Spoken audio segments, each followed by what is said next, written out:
Friends, welcome back to my YouTube channel. ಇವತ್ತು ಸಿಂಪಲಾಗಿ carrot ಪಲ್ಯ ಯಾವ ರೀತಿ ಮಾಡೋದು ಅಂತ ನೋಡ್ಕೊಂಡು ಬರೋಣ.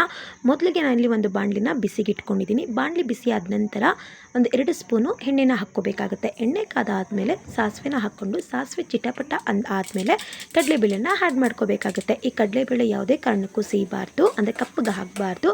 ಸೊ ಆ ರೀತಿ ನಾವು ಗೋಲ್ಡನ್ ಬ್ರೌನ್ ಬರೋ ತನಕನೂ ಸಹ ಚೆನ್ನಾಗಿ ಫ್ರೈ ಮಾಡ್ಕೋಬೇಕಾಗುತ್ತೆ. ಆನಂತರ ನಾನು ಇಲ್ಲಿ ಕರಿಬೇವಿನ ಸೊಪ್ಪನ್ನ ಆ್ಯಡ್ ಮಾಡ್ತಾಯಿದ್ದೀನಿ. ಹಾಗೆ ಖಾರಕ್ಕೆ ಅನುಗುಣವಾಗಿ ಹಸಿರು ಮೆಣಸಿನ್ಕಾಯಿನ ಆ್ಯಡ್ ಮಾಡ್ತಾಯಿದ್ದೀನಿ.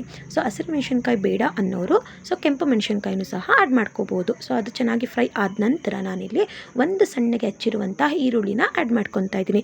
ಸೊ ಇಲ್ಲಿ ಈರುಳ್ಳಿ ಬೇಗನೆ ನಮಗೆ ಬೇಯಬೇಕು ಅಥವಾ ಸ್ಮೂತ್ ಆಗಬೇಕು ಅಂದರೆ ಒಂದು ಅರ್ಧ ಸ್ಪೂನು ಅಥವಾ ನಿಮಗೆ ರುಚಿಗೆ ಅನುಗುಣವಾಗಿ ಎಷ್ಟು ಉಪ್ಪು ಬೇಕೋ ಈಗಲೇ ಹಾಕ್ಕೊಂಡು ಚೆನ್ನಾಗಿ ಫ್ರೈ ಮಾಡ್ಕೋಬೇಕಾಗತ್ತೆ. ಈ ರೀತಿ ಈರುಳ್ಳಿ ಎಲ್ಲ ಚೆನ್ನಾಗಿ ಫ್ರೈ ಆದ ನಂತರ ಸಣ್ಣಗೆ ತುರಿದಿಟ್ಕೊಂಡಿರುವಂತಹ ಕ್ಯಾರೆಟ್ನ ನಾವು ಸೇರಿಸ್ಕೋಬೇಕಾಗತ್ತೆ.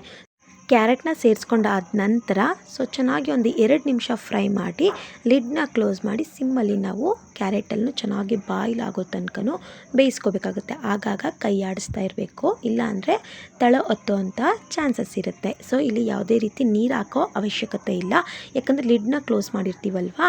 ಸೊ ಅದೇ ಹಬೆನಲ್ಲಿ ಕ್ಯಾರೆಟೆಲ್ಲ ಚೆನ್ನಾಗಿ ಬಾಯ್ಲ್ ಆಗಿರುತ್ತೆ. ಈಗ ಲಾಸ್ಟಲ್ಲಿ ನಾನು ಇದಕ್ಕೆ ಕೊತ್ತಂಬರಿ ಸೊಪ್ಪನ್ನ ಆ್ಯಡ್ ಮಾಡ್ತಾಯಿದ್ದೀನಿ. ಸೊ ಇಲ್ಲಿಗೆ ಕ್ಯಾರೆಟ್ ಪಲ್ಯ ಸಿಂಪಲ್ಲಾಗಿ ರೆಡಿಯಾಗಿದೆ.